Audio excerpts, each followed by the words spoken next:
of us aren't struggling because we're lazy. It's just struggling because we're lost. We're stuck at a crossroads and we're spinning in circles trying to figure out which way is the right way. And then we're collapsing from stress because we're stuck trying to think 3 steps ahead when we don't even know the next step. And you end up stalling out, not because you don't want to move, but because you're scared of going the wrong way. But here's the truth. You don't need to know every single step. You just need to know the ideal direction. And for that, we have a tool. Now, the compass doesn't give you all the answers. It doesn't draw a map. It doesn't tell you what things to avoid, but it does tell you which direction is north. And when you're lost, that one piece of clarity, that can change everything. Let me paint the picture for you. Imagine walking a brand new job site. Picture an open air maze, just massive, empty, and confusing. Unless you have your blueprints and or you have someone there pointing out the markers for where they're gonna start digging or place the foundation, you're gonna be working blind. You're gonna be completely lost. It's gonna be impossible to take any steps forward, any meaningful steps at least.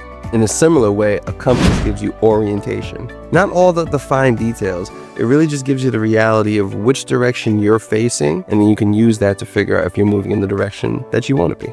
In life, you don't always have the full set of prints. You don't know what's going to come tomorrow. But if you know your destination and if you've attuned your compass, you can constantly be taking baby steps in at least the general direction of where you want to go. Just like with the tape measure where we wanted to be precise before we took action, with the level where we wanted to make sure that we were aligned before we proceeded, your compass ties that all together. It is the why behind where you go. And it's how you stay consistent in your good decision making, even when things start to fog up. You ever find yourself asking, did I make the right choice? Whether it's in your career, your relationship, your money, could have even been just how you handled that one moment yesterday and it's just eating at you. Second guessing every decision is just gonna paralyze your growth. It's much better, it's much easier on yourself to just be honest about what you did, to own it. Recognize that you controlled your reactions in that situation, but you're not stuck in how you're reacting. You can choose to move forward differently the next time you're in this situation. You can choose to change your circumstances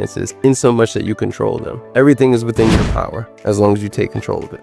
I'm the kind of guy that likes to have the whole plan mapped out before I act, but the reality, it's impossible to have a perfect plan, and I don't need one. I really just need a general direction, and that's serving me a lot better than trying to be a perfectionist. Don't do yourself a disservice. Do what my wife and I did. We figured out that when you define what matters, your values, your priorities, your faith, your family, that becomes your compass. That becomes how you make moves that actually leads you somewhere worthwhile.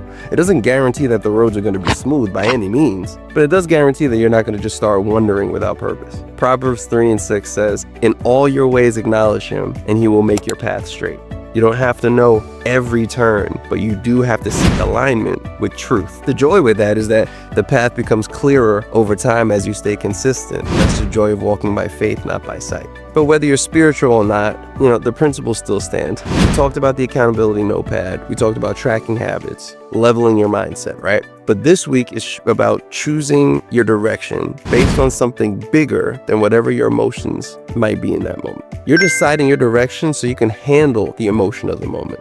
The compass keeps you from reacting to all that extra pressure. It keeps you anchored to your purpose, and it gives you the ability to say, I don't know everything yet, but I know enough not to stay stuck in this moment. So here's the homework for the week. Here's how you can practice this. Here's how you can develop it in yourself. Pick one area in your life that you feel lost, unsure, stuck, something that, again, you're working on yourself with. You have to pick it for you. Look at your notes. You should be figuring out some things, be it money, relationship, or just wherever you want to put that excess energy because you're already squared away in a lot of different areas. And then write down this question: what direction does the best version of me that I can picture right now want to go?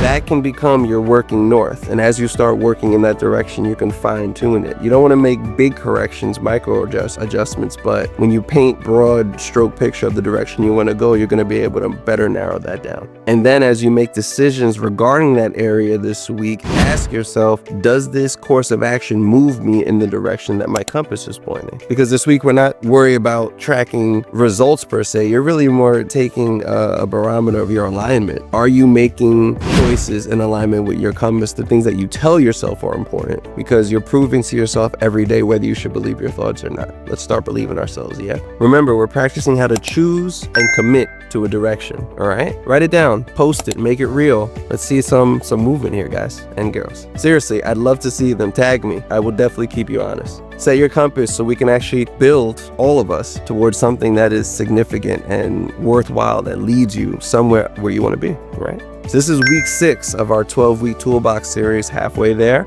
If you're just joining now, great, welcome. Look down below, there's a nice toolbox guide in the description. Whole concept is we have weekly tools that are tied into concepts that I think are just important for more people to have, or the people that have them to practice them. I think the real world habits and principles that I'm sharing with you guys will help you build a better foundation for you and your family. So please follow along, share with somebody else that you know is on a similar wavelength, trying to become a better version of themselves, or someone that you know is going through a tough time, because they need love too. Everybody needs love, and we should all be sharing a lot more of it. Remember, you don't need to know the whole route. You just need to know the general direction using your compass. Let's build together, everybody. Peace.